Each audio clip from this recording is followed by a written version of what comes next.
Salut, c'est Trado. Voilà ma vidéo de mise à jour pour l'indice parisien. Je commence tout de suite par mettre en garde cette stratégie qui consiste à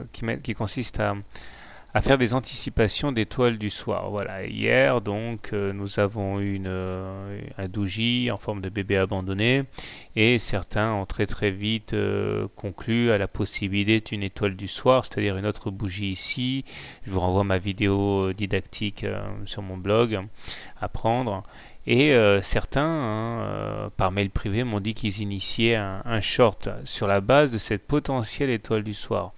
Ben là, à mon avis, ils doivent pas être très à l'aise parce qu'il n'y a pas eu comblement du gap de cotation entre le 10 septembre et le 11 septembre, là, et il n'y a pas d'étoile du soir non plus. Ça veut dire que là, bien au contraire, nous sommes en position pour repartir de l'avant. Peut-être qu'effectivement, il y aura bien une chute demain, mais toujours est-il que pour l'instant, il n'y a pas d'étoile du soir du tout. Donc il faut toujours faire attention.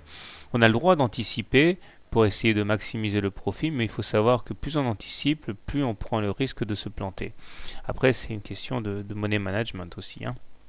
Alors, du coup, la journée d'aujourd'hui est plutôt positive, non pas en termes de résultats, puisqu'on a simplement 0,2% de hausse, mais parce que justement, on a réussi à éloigner le spectre de l'étoile du soir qui aurait pu être potentiellement ravageuse.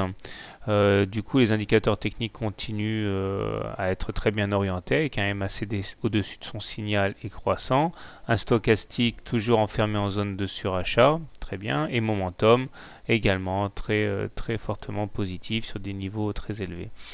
Nous essayons toujours, tant bien que mal, de rallier la médiane de la fourchette d'Andrews ici, ce qui voudrait dire que l'on passe à 3840, hein, donc près de 80 points d'augmentation demain si on veut rallier cette médiane et également par la même occasion aller chercher le haut du canal noir dans lequel nous sommes en train de faire une rotation. C'est sur les niveaux en question qu'il faudra faire attention à une consolidation puisque on ne sait pas comment réagiront le cas échéant les haussiers une fois que cet objectif évident aura été atteint.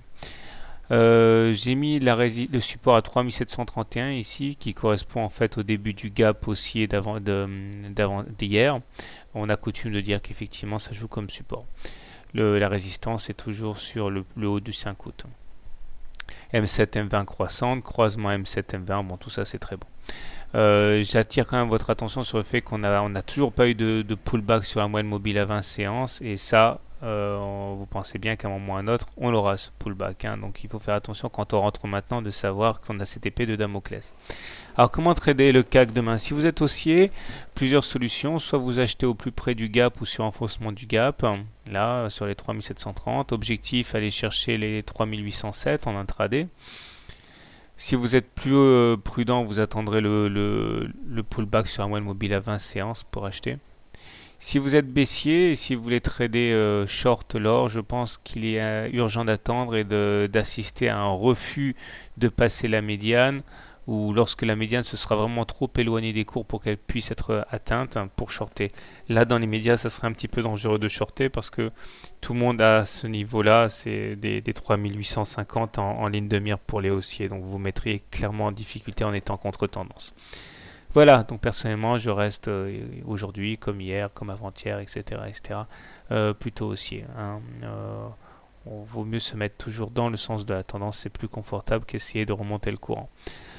Bonne soirée, bon trade, à demain.